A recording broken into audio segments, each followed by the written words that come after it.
대체 할 줄 아는 게 뭐야? 내가 하나하나 다 가르쳐줘야 해. 귀청을 찢는 소리가 마당에 울려 퍼졌습니다.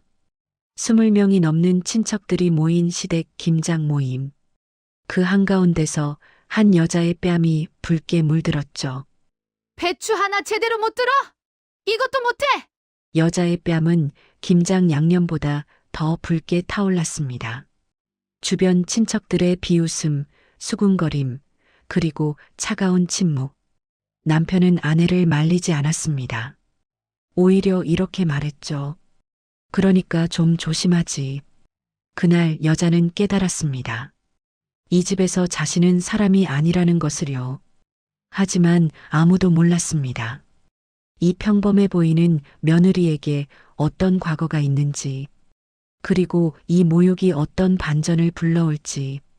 그녀는 원래 평범한 사람이 아니었습니다.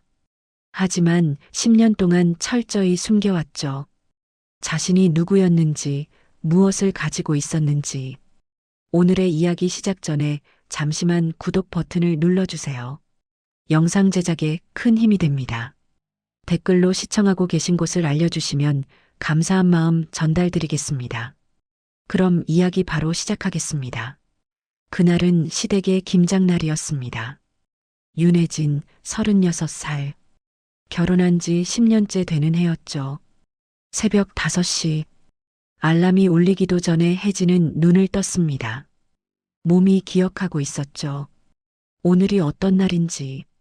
조용히 일어나 부엌으로 향했습니다. 배추를 씻고 물을 썰고 양념 재료를 다듬었습니다. 시어머니 오경숙은 63.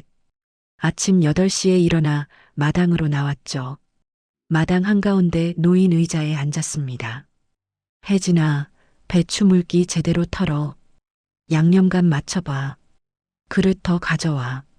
지시만 내렸습니다. 손은 움직이지 않았죠. 친척들이 하나둘 모여들기 시작했습니다. 고모, 이모, 시누이 박미나 그 남편들까지. 어느새 마당은 사람들로 가득 찼습니다.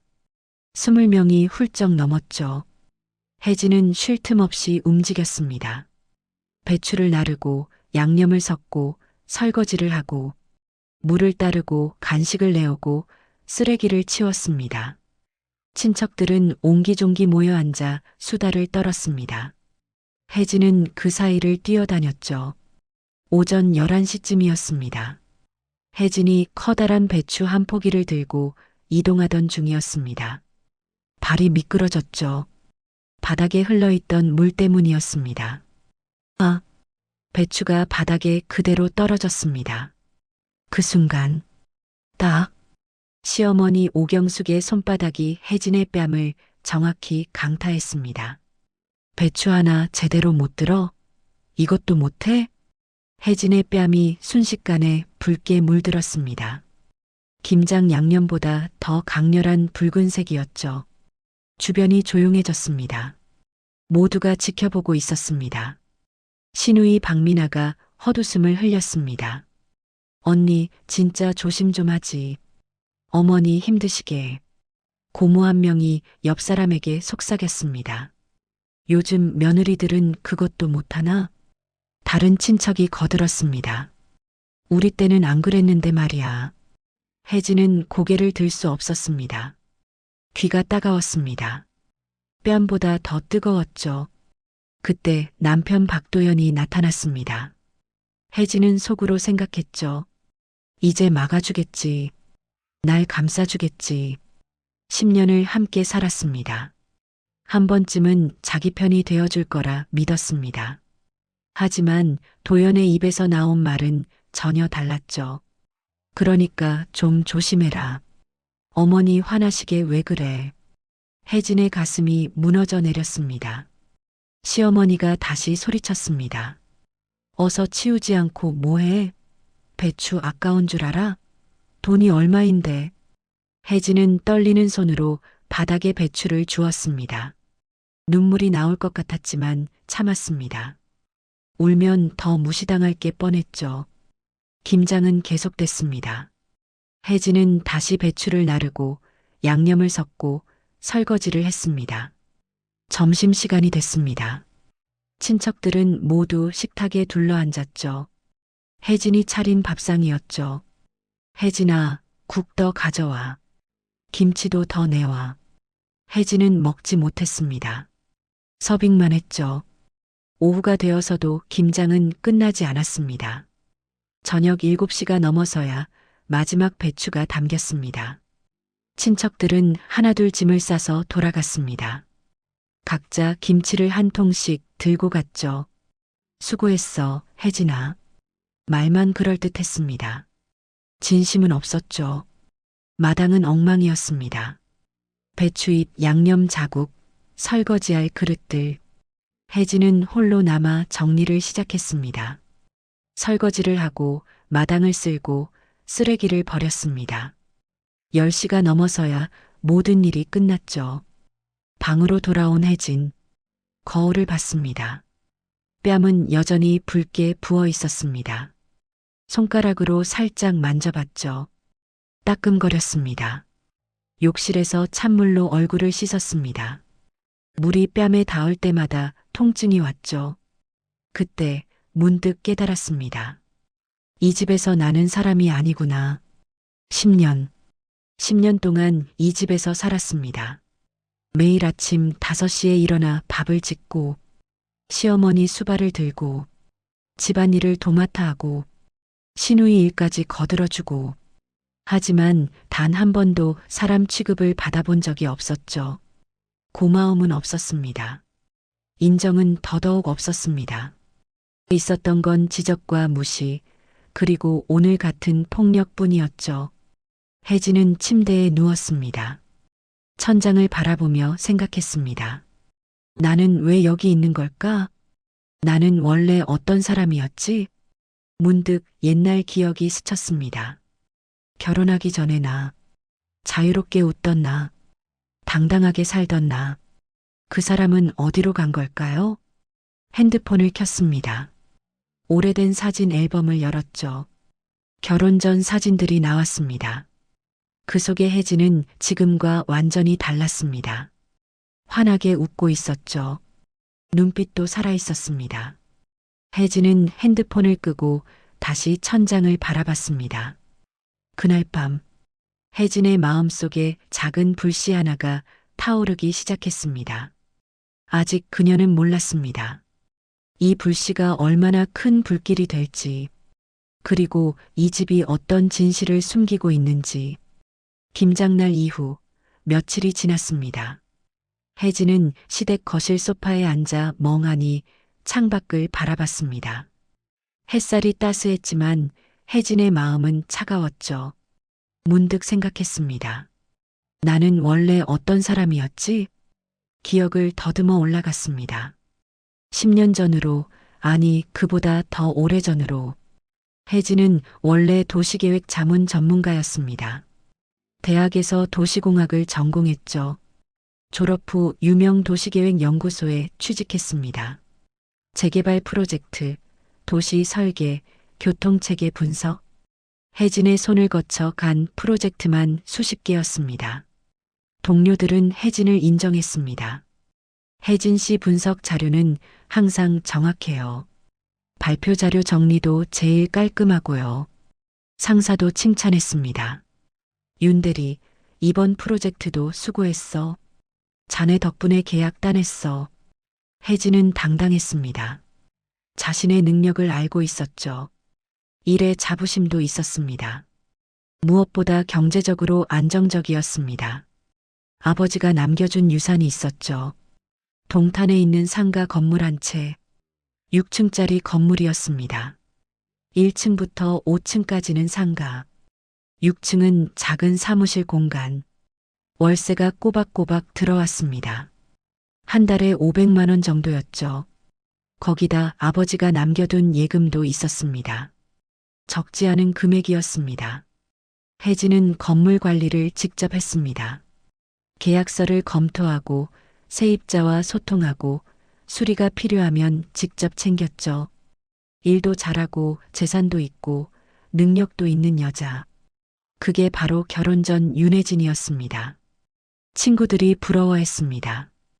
혜진아, 넌 정말 복받았다. 능력도 있고 건물도 있고. 혜진은 웃으며 말했죠. 아빠가 물려주신 거야. 나는 잘 지키기만 하면 돼. 그 시절의 혜진은 행복했습니다. 자유로웠고 독립적이었고 당당했죠. 하지만 그 행복은 오래가지 못했습니다. 혜진이 30살이 되던 해 아버지가 갑작스럽게 돌아가셨습니다. 심근경색이었습니다. 병원에 도착했을 때는 이미 늦었죠. 장례식장. 혜진은 홀로 아버지를 보냈습니다. 어머니는 혜진이 어릴 때 이미 세상을 떠났습니다. 형제자매도 없었죠. 완전히 혼자가 됐습니다. 장례를 치르고 집으로 돌아왔습니다. 텅 빈 집, 아무도 없는 공간. 혜진은 그제야 무너졌습니다. 아빠, 혼자 울었습니다. 아무도 위로해주지 않았죠. 그 후로 몇 달, 혜진은 일에만 매달렸습니다. 생각하기 싫었죠. 외로움을 느끼기 싫었습니다. 하지만 퇴근 후 집으로 돌아오면 그 고독함이 밀려왔습니다. 친구들도 다들 바빴습니다. 결혼하고 아이 낳고 각자의 삶을 살았죠. 혜진은 점점 마음이 약해졌습니다. 외로움에 지쳐갔습니다.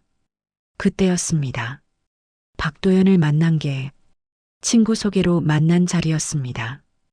혜진아, 좋은 사람 있는데 한번 만나볼래? 처음엔 거절하려 했습니다.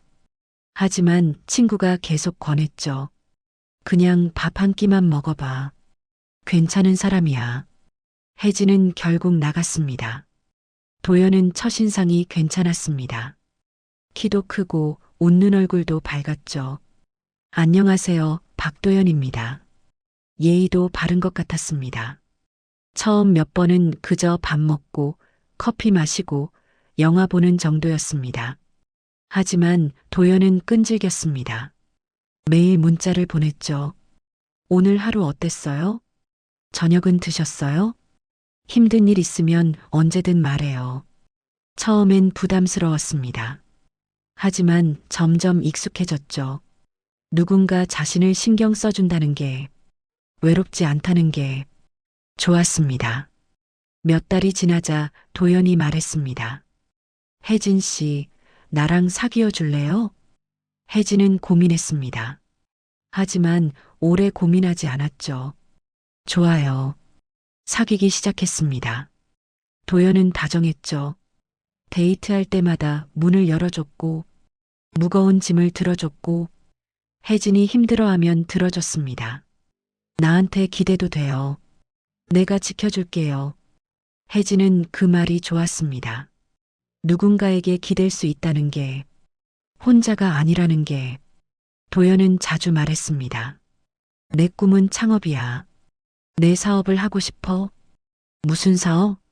아직 구체적이진 않지만 뭔가 내 손으로 만들고 싶어.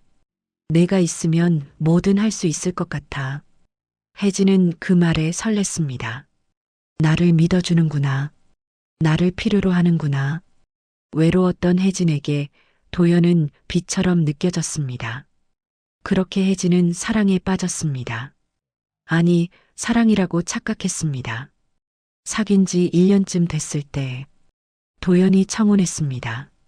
나랑 결혼해 줄래요? 평생 책임질게요. 혜진은 눈물을 흘렸습니다. 행복한 눈물이었죠. 네, 좋아요. 결혼 준비를 시작했습니다. 도연은 말했습니다. 우리 부모님께 인사드려야지. 어머니가 보고 싶어 하셔. 혜진은 긴장했습니다. 하지만 도연이 손을 잡아줬습니다. 걱정 마. 우리 어머니 좋은 분이야. 혜진은 믿었습니다. 그렇게 혜진은 시댁을 처음 방문했습니다. 하지만 혜진은 몰랐습니다. 그날이 지옥의 시작이 될 줄은, 그리고 자신이 가진 모든 것이 도연과 그의 가족에게 노출될 줄은. 결혼식은 조촐하게 치렀습니다. 혜진은 친정 쪽 하객이 많지 않았습니다. 친구 몇 명과 회사 동료들이 전부였죠. 반면 도연 쪽은 달랐습니다. 친척들이 수십 명 왔습니다. 시어머니 오경숙은 검은색 한복을 입고 있었습니다. 웃고 있었지만 눈빛은 차가웠죠. 시누이 박미나도 왔습니다. 혜진보다 2살 어렸습니다. 언니 축하해요. 말은 그렇게 했지만 표정은 시큰둥했습니다. 혜진은 그냥 긴장해서 그런가 보다 생각했죠. 결혼식이 끝나고 신혼여행도 다녀왔습니다. 그리고 일주일 후 시댁에 첫 방문을 하게 됐습니다. 어서 와, 며느리. 시어머니가 현관에서 혜진을 맞았습니다. 웃고는 있었지만 어딘가 불편한 느낌이었죠. 안녕하세요, 어머니. 혜진은 정중하게 인사했습니다. 준비해온 선물을 건넸습니다. 이런 거 안 가져와도 되는데. 들어와. 시어머니는 선물을 받으면서도 무게를 가늠하듯 들어봤습니다. 거실로 들어갔습니다. 시누이 박미나도 와 있었죠. 언니 왔어요? 식사 준비가 돼 있었습니다. 혜진은 자리에 앉았습니다. 밥을 먹는 동안 시어머니가 물었습니다. 혜진아, 친정은 어디야? 동탄이요. 부모님은 뭐 하시고? 혜진은 잠시 멈칫했습니다. 하지만 숨길 이유가 없다고 생각했죠. 아버지는 돌아가셨어요. 어머니도 제가 어릴 때. 아이고, 그랬구나. 그럼 형제는? 없어요. 저 혼자예요. 시어머니와 시누이가 눈을 마주쳤습니다. 짧은 순간이었지만 혜진은 놓치지 않았습니다. 뭔가 이상했습니다. 시누이가 끼어들었습니다. 그럼 언니 혼자 사셨어요? 힘들었겠다. 부모님도 안 계시고. 말은 위로하는 것 같았지만 눈빛은 다른 걸 묻고 있었습니다. 시어머니가 다시 물었습니다. 그럼 집은? 전세야 아니면? 아버지가 남겨주신 집에서 살았어요. 아, 그래. 어디야? 동탄이요. 아파트? 아니요, 상가 건물이에요. 그 순간 시어머니의 눈빛이 변했습니다. 상가 건물? 그럼 임대를 주는 거야? 혜진은 순진하게 대답했습니다. 네, 1층부터 5층까지 상가로 임대 주고 있어요. 시누이가 몸을 앞으로 기울였습니다. 와, 대박. 그럼 월세 많이 나오겠네요? 한 500 정도요? 500? 500만 원? 네. 순간 공기가 멈췄습니다. 시어머니와 시누이가 다시 눈을 마주쳤습니다. 이번엔 확실했습니다. 뭔가 계산하고 있었죠. 시어머니가 환하게 웃었습니다. 아이고, 우리 며느리 복 많네. 아버지가 잘 남겨주셨구나. 감사하죠. 아버지 덕분에 편하게 살 수 있어요. 시누이도 웃었습니다. 언니 진짜 대단하다. 건물까지 있고. 혜진은 그냥 칭찬인 줄 알았습니다. 기분이 좋았죠. 시댁 식구들이 날 인정해 주는구나. 하지만 혜진은 몰랐습니다. 그 순간 시어머니와 시누이의 머릿속에서 무언가가 돌아가고 있다는 걸. 식사가 끝나고 혜진은 설거지를 하겠다고 나섰습니다. 괜찮아, 며느리. 쉬어. 시어머니가 말렸습니다. 하지만 혜진은 부엌으로 갔습니다. 설거지를 하는 동안 거실에서 시어머니와 시누이의 목소리가 들렸습니다. 어머니, 건물주래요. 월세가 500이래요. 그러게. 1년이면 6천, 10년이면. 게다가 건물값도 있을 거 아니에요. 당연하지. 동탄이면 비쌀 텐데. 오빠 진짜 잘 만났네요. 그러니까. 우리 도연이 복 터졌어. 혜진은 설거지하던 손을 멈췄습니다. 뭔가 이상했습니다. 며느리를 칭찬하는 게 아니라 도연이 복 터졌다고 불편한 기분이 들었습니다. 하지만 곧 고개를 저었습니다. 그냥 기쁜 거겠지. 내가 예민한 거야. 설거지를 끝내고 거실로 돌아왔습니다. 시어머니가 혜진을 보며 말했습니다. 혜진아, 앞으로 우리 식구야. 편하게 지내자. 네, 어머니. 그리고 건물 관리 힘들면 언제든 말해. 도와줄 테니까. 아, 괜찮아요. 제가 하던 거라. 아니야, 여자 혼자 하기 힘들어. 남자들이 해야 할 일도 있고. 도연이 끼어들었습니다. 그래, 나도 도와줄게. 건물 일 있으면 말해. 혜진은 고마웠습니다. 고마워요, 다들. 하지만 혜진은 몰랐습니다. 그게 시작이라는 걸. 그날 밤, 집으로 돌아오는 차 안에서 도연이 말했습니다. 어머니가 너 마음에 들어 하시는 것 같아. 그래요? 응. 보통 관심 없으신 분인데 너한테는 챙겨주시네. 혜진은 웃었습니다. 다행이다. 하지만 마음 한구석이 불편했습니다. 건물 얘기만 하지 않았어도 그런 생각이 스쳤습니다. 하지만 곧 지웠습니다. 가족인데 뭐, 숨길 것도 없지. 혜진은 자신이 한 선택을 후회하지 않았습니다. 아직은. 그로부터 며칠 후, 시어머니에게서 전화가 왔습니다. 혜진아, 건물 서류 좀 봐야 할 것 같은데. 가져올 수 있어? 무슨 서류요? 등기부등본이랑 임대차 계약서, 세금 관련해서 확인할 게 있대. 아, 그건 제가 알아서. 아니야, 우리가 도와줘야지. 여자 혼자 하면 사기 당하기 쉬워. 혜진은 고민했습니다. 하지만 거절할 이유를 찾지 못했습니다. 알겠어요. 가져다 드릴게요. 그래, 고마워. 전화를 끊고 혜진은 서류함을 열었습니다. 등기부등본, 임대차 계약서, 통장 사본. 전부 정리해서 봉투에 넣었습니다. 그리고 시댁으로 향했습니다. 혜진은 몰랐습니다. 이 서류들이 자신의 인생을 송두리째 바꿀 거라는 걸. 그리고 시어머니와 시누이, 그리고 도연의 10년에 걸친 탈취 플랜이 바로 이 순간부터 시작된다는 걸. 시댁 현관 앞에 서서 혜진은 초인종을 눌렀습니다. 어서 와, 며느리.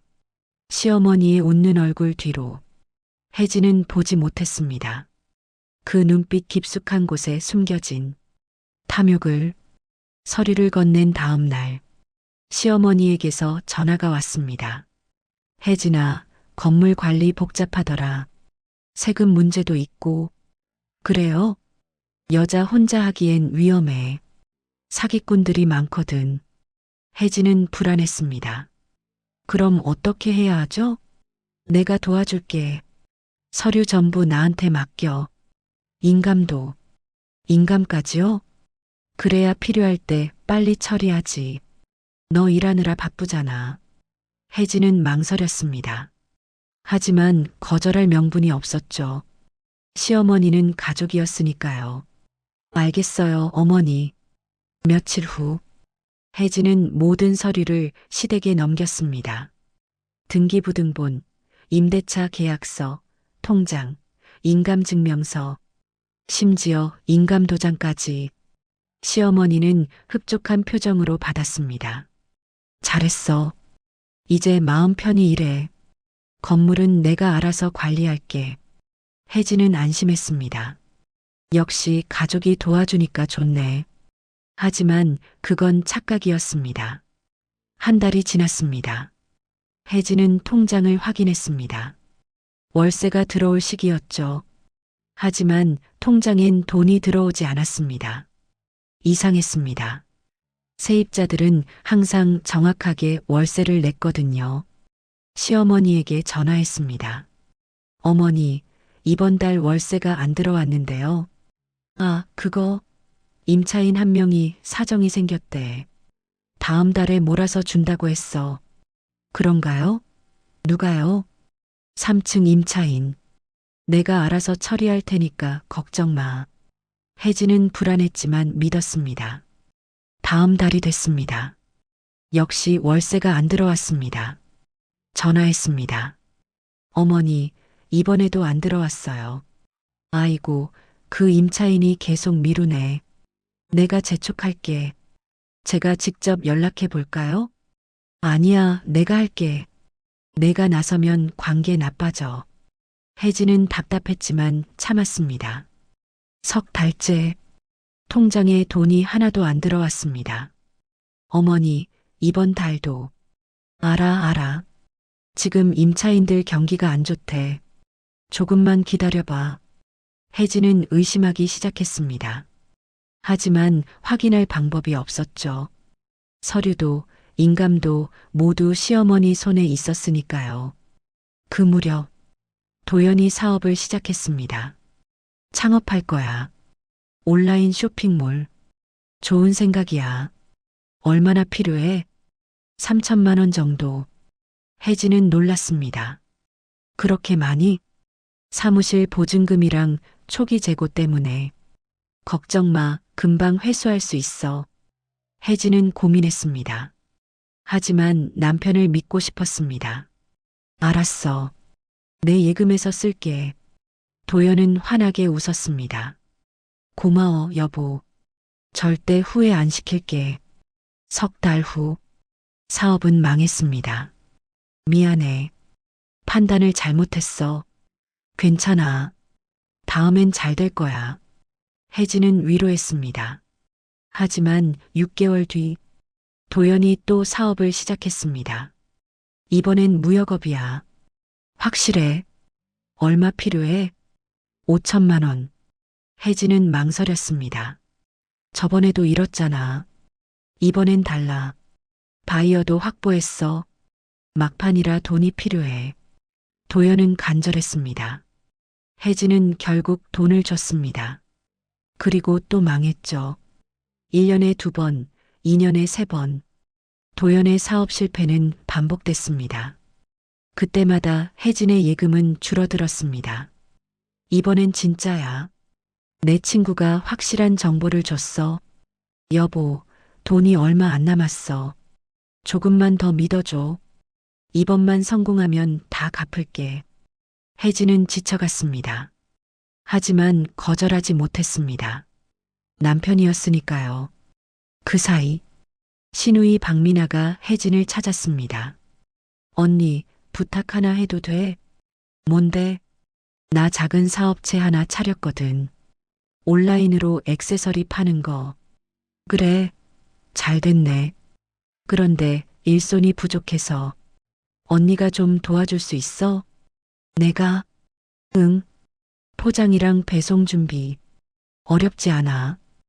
혜진은 난감했습니다. 자기 일도 바쁜데. 미나야, 나도 직장 다니잖아. 주말에만 와줘. 제발. 미나는 애원했습니다. 혜진은 거절하지 못했습니다. 알았어. 주말에 갈게. 그렇게 혜진은 주말마다 시누이 사업체에 나갔습니다. 포장을 했습니다. 배송 준비를 했습니다. 창고 정리를 했습니다. 아침 9시부터 저녁 8시까지 쉬는 시간도 없었습니다. 언니 고마워. 너 덕분에 돌아가. 미나는 고마워했습니다. 하지만 돈은 주지 않았습니다. 언니, 지금 수익이 없어서 나중에 벌면 줄게. 혜진은 기다렸습니다. 하지만 돈은 나오지 않았습니다. 한 달, 2달, 6개월. 혜진은 무급으로 일했습니다. 그뿐만이 아니었습니다. 시댁 집안일도 혜진 몫이 됐습니다. 혜진아, 이번 주말에 와서 대청소 좀 도와줘. 혜진아, 김치 담그는데 와. 혜진아, 명절 준비해야 하니까 하루 전에 와. 혜진은 매번 갔습니다. 거절하지 못했죠. 시댁에 가면 쉬는 시간이 없었습니다. 청소하고 설거지하고 빨래하고 요리하고 시어머니는 지시만 했습니다. 거기 먼지 닦아. 화장실도 닦고 베란다도 정리해. 시누이는 소파에 앉아 핸드폰만 봤습니다. 언니가 하는 게 더 깔끔해. 도연은 없었습니다. 친구들 만나러 나갔죠. 혜진은 홀로 모든 일을 했습니다. 2년이 지나고 3년이 지나고 5년이 지났습니다. 혜진의 예금은 바닥났습니다. 월세는 들어오지 않았습니다. 무급 노동은 계속됐죠. 혜진은 지쳐갔습니다. 거울을 볼 때마다 낯선 얼굴이 보였습니다. 생기 없고 어두운 얼굴. 예전에 당당하고 자신감 넘치던 혜진은 사라졌습니다. 주변 사람들이 물었습니다. 혜진 씨, 요즘 안 좋아 보여요. 무슨 일 있어요? 아니에요, 괜찮아요. 거짓말이었습니다. 괜찮지 않았습니다. 하지만 말할 수 없었습니다. 가족 일이었으니까요. 10년째 되는 해, 혜진은 깨달았습니다. 나는 이용당하고 있구나. 월세는 분명 들어오고 있을 텐데, 시어머니가 가로채고 있다는 걸, 도연의 사업 실패는 계획적이었다는 걸, 돈만 빼돌리려는 거였다는 걸, 신우이의 무급 노동, 시댁 집안일, 모두 의도된 거였다는 걸. 하지만 이미 늦었습니다. 재산은 빨려나갔고, 노동력은 뜯겼고, 자존감은 바닥까지 떨어졌습니다. 혜진은 생각했습니다. 나는 이 집에서 사람이 아니구나. 그냥 돈 나오는 기계일 뿐이구나. 그날, 김장날이었습니다. 혜진은 마당에서 배추를 나르다가 뺨을 맞았습니다. 그리고 그날 밤, 혜진은 결심했습니다. 이제 그만이다. 증거를 찾아야 한다. 김장날 밤, 10시가 넘어서야 모든 일이 끝났습니다. 혜진은 부엌에서 마지막 설거지를 하고 있었습니다. 손이 시렸습니다. 찬물에 오래 담가 있었으니까요. 뺨은 여전히 얼얼했습니다. 시어머니가 때린 자국이 아직도 남아 있었죠. 물 한 잔만 마시고 가야지. 혜진은 선반 위에 있는 컵을 꺼내려고 손을 뻗었습니다. 그때였습니다. 컵 뒤에 있던 봉투 하나가 바닥으로 떨어졌습니다. 혜진은 허리를 굽혀 봉투를 주었습니다. 봉투가 열려 있었습니다. 안에 서류가 보였죠. 무심코 꺼내봤습니다. 그리고 얼어붙었습니다. 담보대출 계약서. 혜진의 눈이 서류에 고정됐습니다. 담보물 동탄 상가 건물. 채무자 윤혜진. 대출 금액 2억 원. 심장이 멈춘 것 같았습니다. 이게 뭐지? 손이 떨렸습니다. 혜진은 대출을 받은 적이 없었습니다. 단 한 번도. 서류를 더 확인했습니다. 계약 날짜는 3년 전. 서명란에는 윤혜진이라는 이름이 적혀 있었습니다. 하지만 그건 혜진의 필체가 아니었습니다. 이게 내 서명이 아닌데. 머리가 하얘졌습니다. 누가 내 이름으로 대출을 받았다는 건가? 혜진은 서류를 다시 봉투에 넣었습니다. 손이 덜덜 떨렸죠. 정신을 차리려 했습니다. 침착해. 일단 확인해 봐야 해. 하지만 어떻게? 시어머니가 모든 서류를 가지고 있었습니다. 인감도 통장도. 혜진은 무릎에 힘이 풀렸습니다. 주저앉을 뻔했죠. 내 이름으로 2억을 빌렸다고? 분노가 치솟았습니다. 동시에 두려움도 밀려왔습니다. 누가? 왜? 답은 뻔했습니다. 시어머니, 아니면 도연. 혜진은 서류를 다시 선반에 올려놓았습니다. 원래 있던 자리에. 들키면 안 돼. 일단은. 부엌을 나와 방으로 향했습니다. 발걸음이 무겁게 느껴졌습니다. 방문을 열었습니다. 도연은 침대에 누워 핸드폰을 보고 있었습니다. 다 끝났어? 응. 혜진은 대답했지만 목소리가 떨렸습니다. 도연은 눈치채지 못했습니다. 핸드폰만 보고 있었죠. 혜진은 욕실로 들어갔습니다. 세면대에 손을 짚고 거울을 봤습니다. 창백한 얼굴, 붉게 부은 뺨, 흔들리는 눈빛. 진정해. 일단 진정하고 생각하자. 찬물로 얼굴을 씻었습니다. 물이 뺨에 닿을 때마다 따끔거렸죠. 욕실을 나왔습니다. 도연은 여전히 핸드폰을 보고 있었습니다. 웃고 있었습니다. 누구랑 문자하나? 혜진은 침대 반대편에 앉았습니다. 여보, 응? 건물 관련해서 대출 받은 적 있어? 도연의 손이 잠깐 멈췄습니다.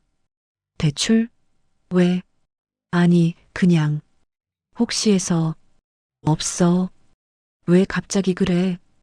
도연은 자연스럽게 거짓말했습니다. 혜진은 확신했습니다.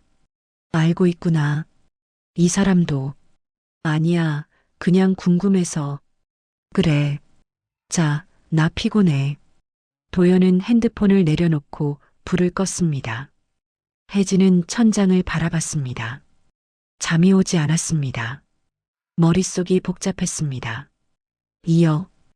2억이나 되는 돈을 내 이름으로 빌렸다고? 분노와 배신감이 뒤섞였습니다. 새벽 2시, 도연의 규칙적인 숨소리가 들렸습니다. 깊이 잠든 것 같았습니다. 혜진은 조용히 일어났습니다. 도연의 핸드폰이 침대 옆 탁자에 있었습니다. 봐야 해. 손을 뻗었습니다. 핸드폰을 집었죠. 화면을 켰습니다. 비밀번호. 혜진은 알고 있었습니다. 도연의 생일이었죠. 숫자를 눌렀습니다. 잠금이 풀렸습니다. 문자 앱을 열었습니다. 대화 목록이 나타났습니다. 그리고 혜진의 눈이 한 이름에 고정됐습니다. 혜진. 혜진은 숨이 막혔습니다. 혜진? 자기 이름이었습니다. 하지만 하트 표시가 붙어 있었죠. 손가락이 떨렸지만 대화를 열었습니다. 최근 문자. 오빠, 오늘도 고마웠어요. 사랑해요. 혜진의 심장이 쿵 내려앉았습니다. 스크롤을 올렸습니다. 오빠, 보고 싶어요. 언제 봐요? 오늘 저녁 맛있었어요. 다음에 또 가요. 오빠 덕분에 행복해요. 혜진의 손이 덜덜 떨렸습니다. 날짜를 확인했습니다. 6개월 전부터 시작된 대화였습니다.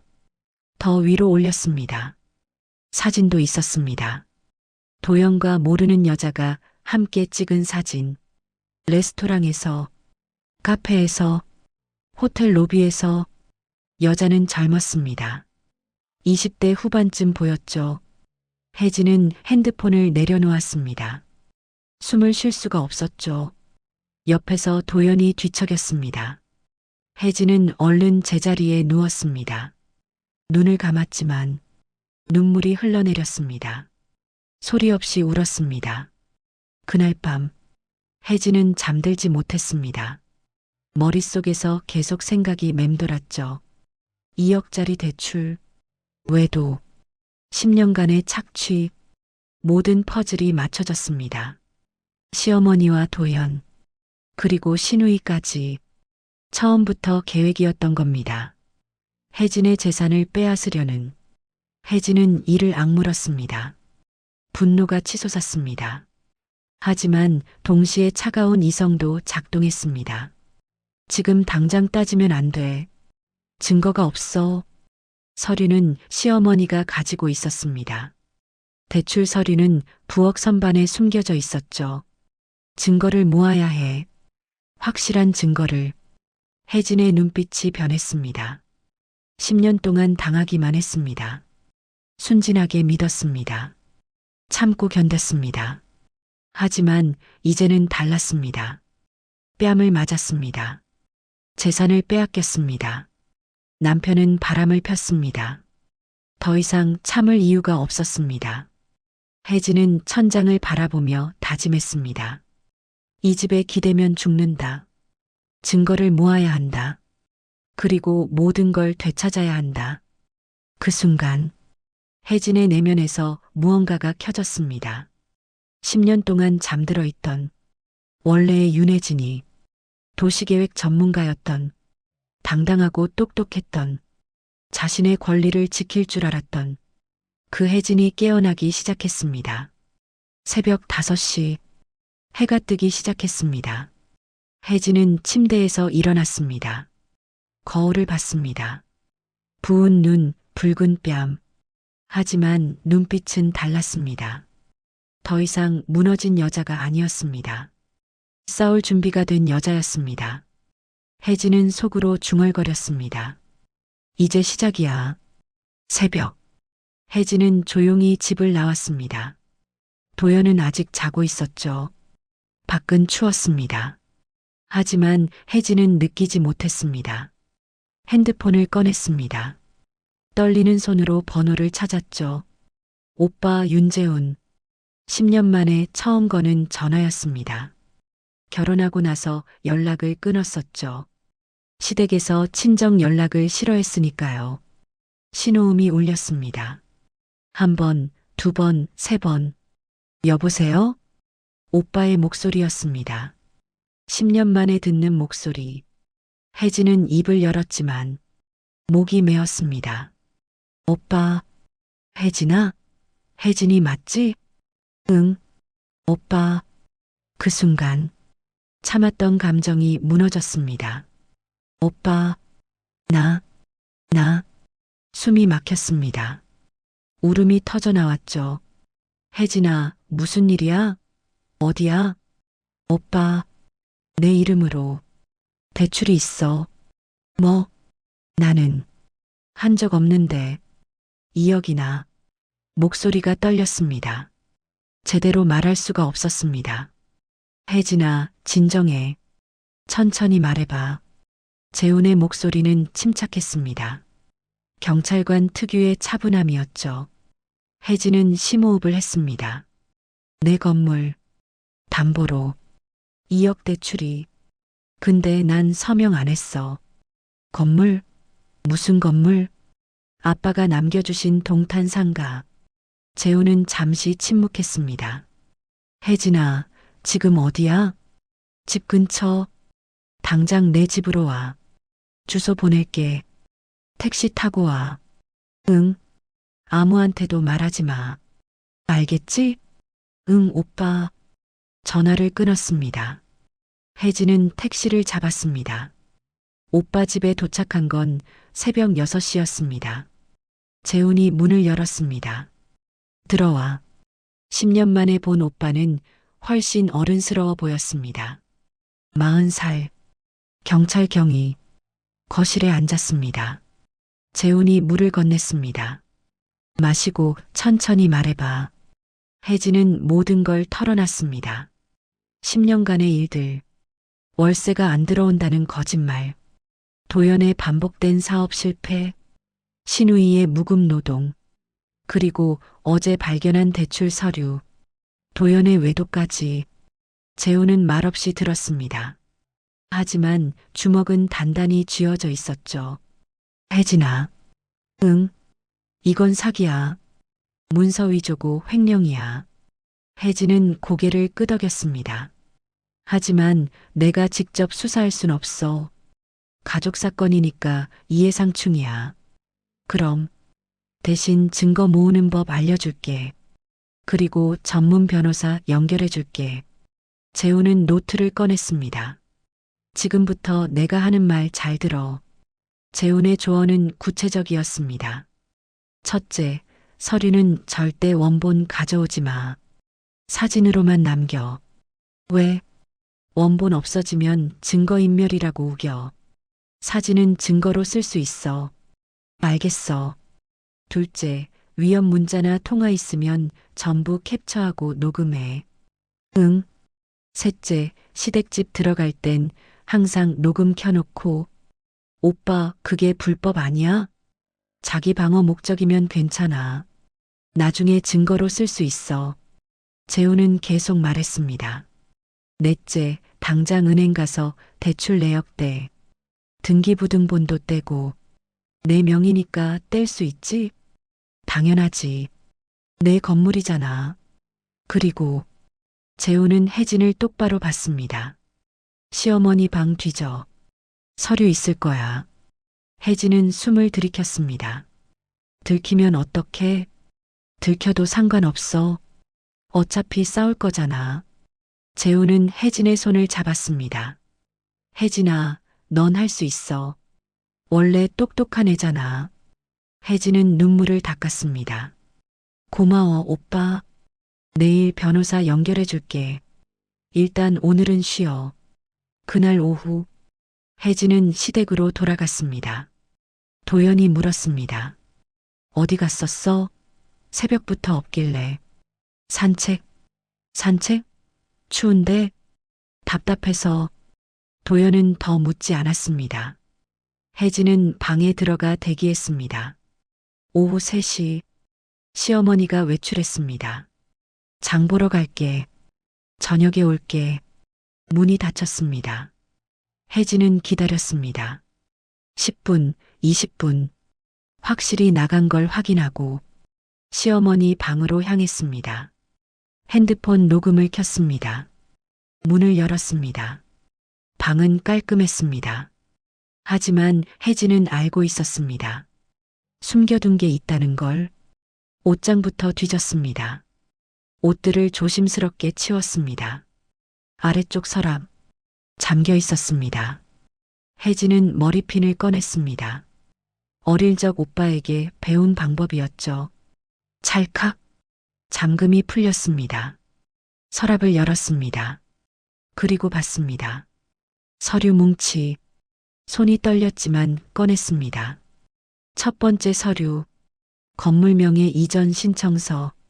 소유자 오경숙. 혜진은 숨이 막혔습니다. 두 번째 서류. 근저당 설정 계약서. 담보 동탄 상가. 채권자 시중은행. 세 번째. 혜진 인감도장 스캔본. 네 번째. 생명보험 증권. 피보험자 윤혜진. 수익자 오경숙. 다섯 번째. 대출 계약서. 서명란의 윤혜진은 명백한 위조였습니다.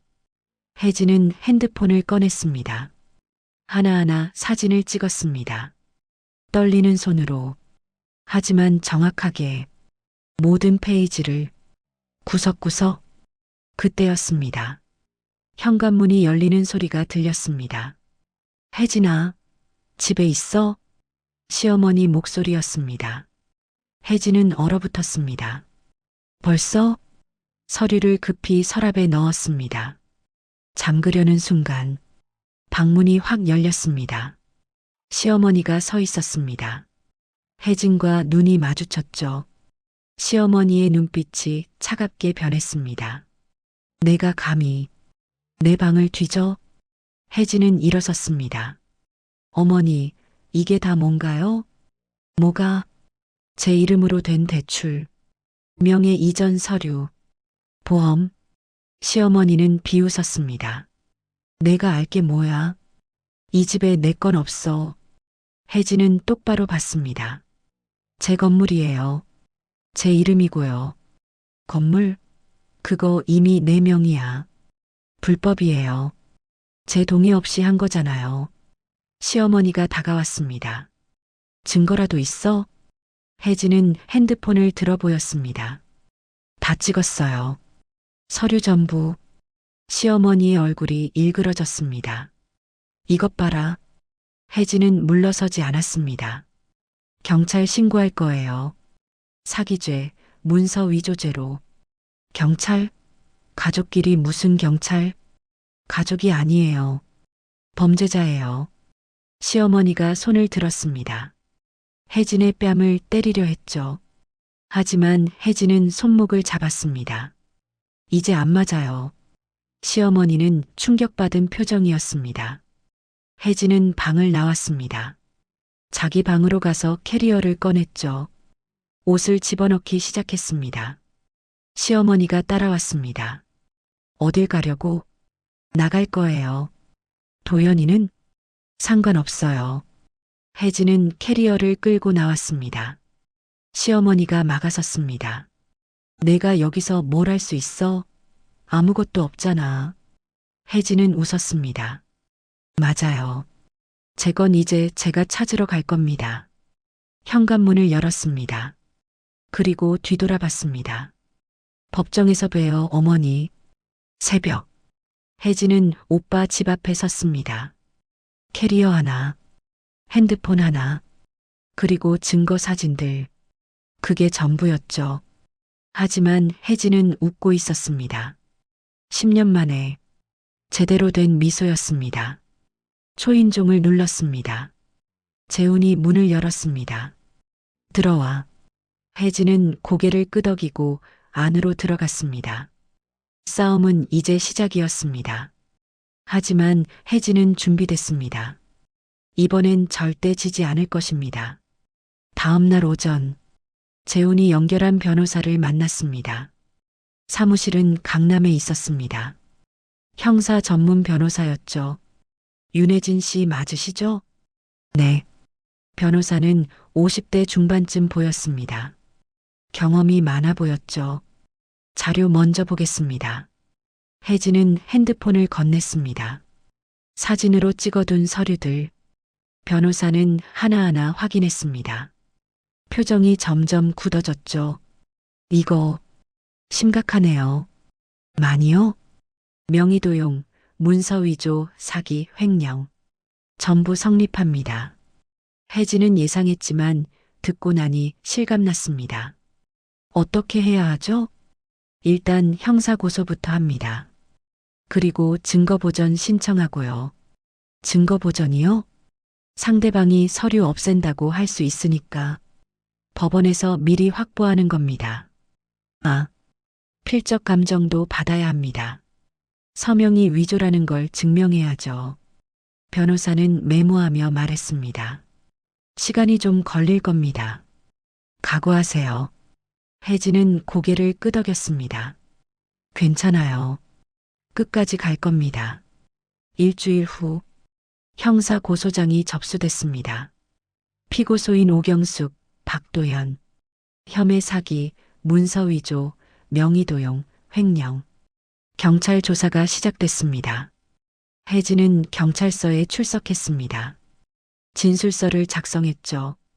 10년간의 일들, 서류를 빼앗긴 경위, 월세가 안 들어온다는 거짓말, 발견한 대출 서류, 모두 상세히 진술했습니다.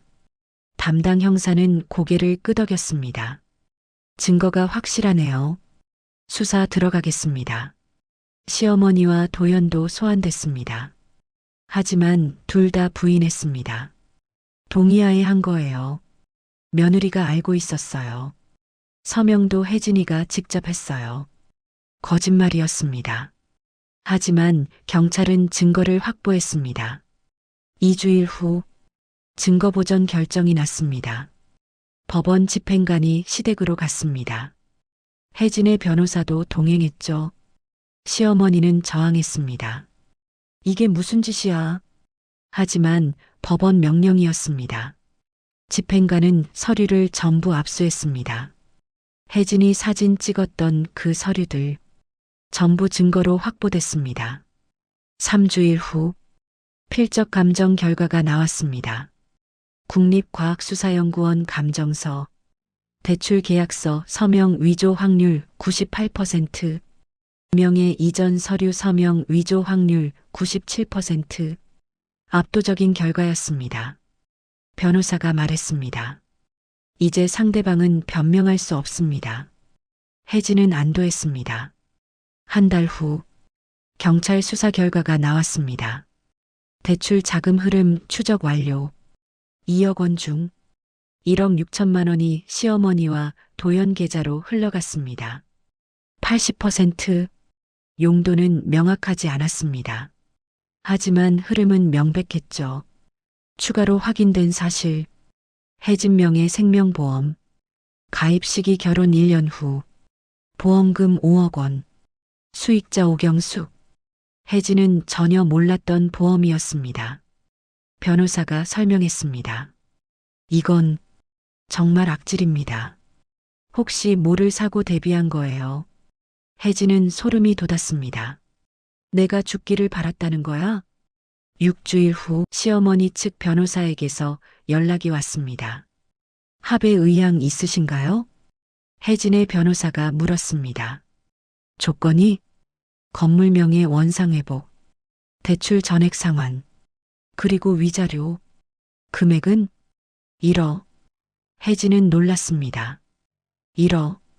적지 않은 돈이었습니다. 하지만 변호사는 고개를 저었습니다. 부족합니다. 10년간의 피해를 생각하면 상대 변호사가 말했습니다. 더 이상은 어렵습니다. 이게 최선입니다. 협상이 계속됐습니다. 일주일 후 최종 합의안이 나왔습니다. 건물명의 즉시 해진으로 복구, 대출 전액 상환, 위자료 2억 원, 형사고소 취하. 해진은 고민했습니다. 변호사가 말했습니다. 재판 가면 더 받을 수도 있습니다. 하지만 시간이 오래 걸립니다. 1년, 2년. 그리고요? 감정적 소모도 클 겁니다. 법정에서 계속 봐야 하니까요. 해진은 생각했습니다. 법정에서 시어머니를 보는 것, 도연을 보는 것, 그 시간을 견디는 것. 지쳤습니다.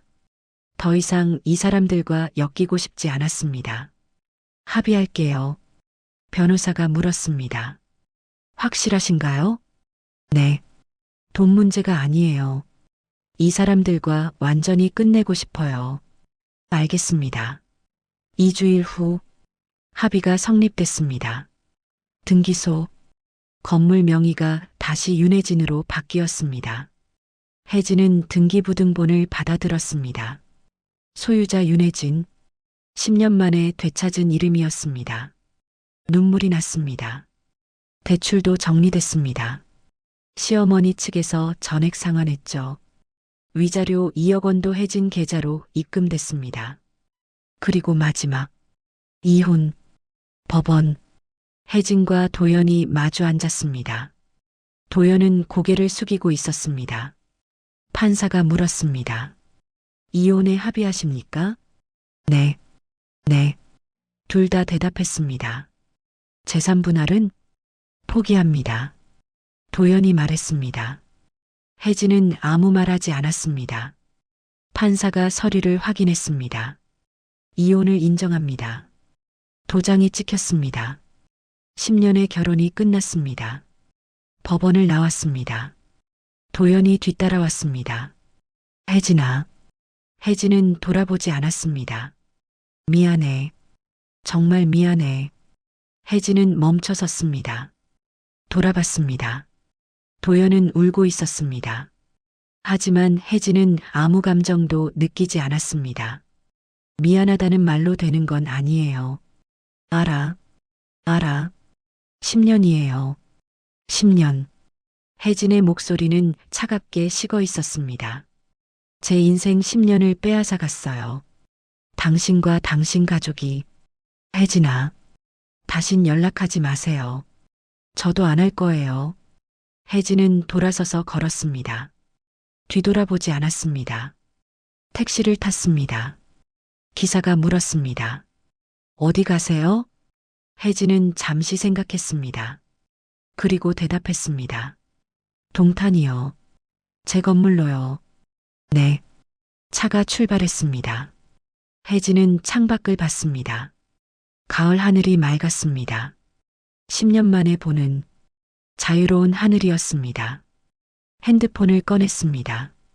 오빠에게 문자를 보냈습니다. 오빠, 다 끝났어. 이겼어. 곧 답장이 왔습니다. 잘했어, 혜진아. 자랑스러워. 혜진은 미소 지었습니다. 10년 만에 진짜 웃음이었습니다. 차는 동탄으로 향했습니다. 혜진의 건물로, 혜진의 새로운 시작으로. 동탄. 혜진은 자신의 건물 앞에 섰습니다. 6층짜리 상가 건물. 10년 만에 제대로 마주한 건물이었죠. 아버지가 남겨준 유산. 빼앗겼다가 되찾은 유산. 혜진은 천천히 건물로 들어갔습니다. 1층부터 올라갔습니다. 각 층의 상가들을 돌아봤습니다. 꽃집, 카페, 옷가게, 서점. 세입자들이 인사했습니다. 건물주님 맞으시죠? 뵙게 돼서 영광입니다. 안녕하세요. 그동안 어려우셨다고 들었어요. 이제 괜찮으신 거죠? 혜진은 고개를 끄덕였습니다. 네, 이제 괜찮아요. 5층까지 돌아봤습니다. 그리고 6층으로 올라갔습니다. 6층은 비어 있었습니다. 원래 작은 사무실 공간이었죠. 혜진은 창문을 열었습니다. 바람이 들어왔습니다. 옥상으로 올라가는 계단이 보였습니다. 혜진은 계단을 올라갔습니다. 옥상, 넓은 하늘이 펼쳐져 있었습니다. 혜진은 난간에 기대서서 하늘을 올려다봤습니다. 구름 한 점 없는 맑은 하늘. 아빠, 혜진은 작게 중얼거렸습니다. 나 지켜냈어. 바람이 불었습니다. 혜진의 머리카락이 흩날렸죠. 힘들었어. 정말 힘들었어. 눈물이 났습니다. 하지만 슬픈 눈물은 아니었습니다. 근데 해냈어. 아빠가 남겨준 거 다시 찾았어. 혜진은 웃었습니다. 이제 잘 지킬게. 아빠처럼 소중하게. 하늘이 답하는 것 같았습니다. 따뜻한 햇살이 혜진을 감싸주었죠. 혜진은 한참을 서 있었습니다. 그리고 결심했습니다. 이제 나만을 위한 삶은 아니야. 3개월 후 6층 리모델링이 시작됐습니다. 혜진은 건축 설계사를 만났습니다. 여성 창업센터로 만들고 싶어요. 어떤 공간으로요? 작은 사무실들이요. 10개 정도. 그리고 공유 공간도 필요해요. 공유 공간이요? 네. 상담받을 수 있는 곳, 교육받을 수 있는 곳. 설계사는 고개를 끄덕였습니다. 좋은 아이디어네요. 그리고 임대료는 시세보다 낮게 받을 거예요. 어떤 분들 대상으로요? 경력 단절 여성, 이혼한 여성, 새로 시작하려는 여성들이요. 혜진은 자신의 이야기를 하고 있었습니다. 자신처럼 다시 시작해야 하는 사람들의 이야기를. 공사가 시작됐습니다. 혜진은 거의 매일 현장에 나갔습니다. 벽지를 고르고 가구를 선택하고 조명을 확인했죠. 하나하나 정성을 들였습니다. 6개월 후 리모델링이 완성됐습니다. 깨끗한 사무실 10개, 각각 10평 정도 되는 공간, 책상, 의자, 인터넷, 복합기, 일하는 데 필요한 모든 게 갖춰져 있었습니다. 그리고 공유 공간, 상담실, 교육실, 휴게실. 혜진은 프로그램도 준비했습니다. 창업 상담, 세무 교육, 마케팅 교육, 심리 상담, 전문가들과 연결했습니다. 무료로 진행하기로 했죠. 입주자 모집 공고를 냈습니다. 여성 창업센터 입주자 모집, 대상 경력 단절 여성, 이혼 여성, 재기를 꿈꾸는 여성, 임대료 시세의 50% 지원 프로그램 무료 제공. 반응이 뜨거웠습니다. 일주일 만에 30명이 넘는 신청이 들어왔습니다. 혜진은 한 명 한 명 면담했습니다. 각자의 이야기를 들었습니다. 회사를 그만두고 육아에 전념했다가 복귀하려는 사람, 이혼 후 홀로 아이를 키우며 사업을 시작하려는 사람, 가정폭력에서 벗어나 새 삶을 찾는 사람. 혜진은 자신의 모습을 봤습니다. 그들 안에서 10명을 선정했습니다. 그리고 오픈 날짜를 잡았습니다. 오픈식 당일 6층은 사람들로 가득 찼습니다. 입주자 10명, 그들의 가족들, 지역 주민들, 언론 기자들. 혜진은 간단하게 차려입었습니다. 화려하지 않게 무대 앞에 섰습니다. 마이크를 잡았습니다. 손이 떨렸습니다. 하지만 목소리는 단단했죠. 안녕하세요. 이 건물 주인 윤혜진입니다. 박수가 나왔습니다. 오늘 이 자리를 열게 돼서 정말 기쁩니다. 혜진은 잠시 숨을 고르고 말을 이었습니다. 저는 10년 전에 이 건물을 물려받았습니다. 아버지께서 남겨주신 유산이었죠. 사람들이 조용히 들었습니다.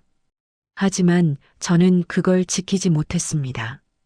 누군가에게 빼앗겼죠. 혜진의 목소리가 떨렸습니다. 10년 동안 저는 제 삶을 잃고 살았습니다. 제 이름도, 제 권리도, 제 자존감도. 입주자 중 한 명이 고개를 끄덕였습니다. 공감하고 있었죠. 하지만 저는 포기하지 않았습니다. 증거를 모았고 싸웠고 되찾았습니다. 박수가 터져 나왔습니다. 혜진은 계속했습니다. 누군가 제 삶을 가져가려 할 때 제가 지켜야 했던 건 건물도 돈도 아니었습니다. 혜진은 사람들을 천천히 둘러봤습니다. 제 인생 그 자체였습니다. 조용해졌습니다. 여러분도 절대 잃지 마세요. 혜진의 눈빛이 강렬했습니다. 박수가 쏟아졌습니다. 혜진은 마이크를 내려놓았습니다. 오픈식이 끝나고 입주자들이 하나둘 혜진에게 다가왔습니다.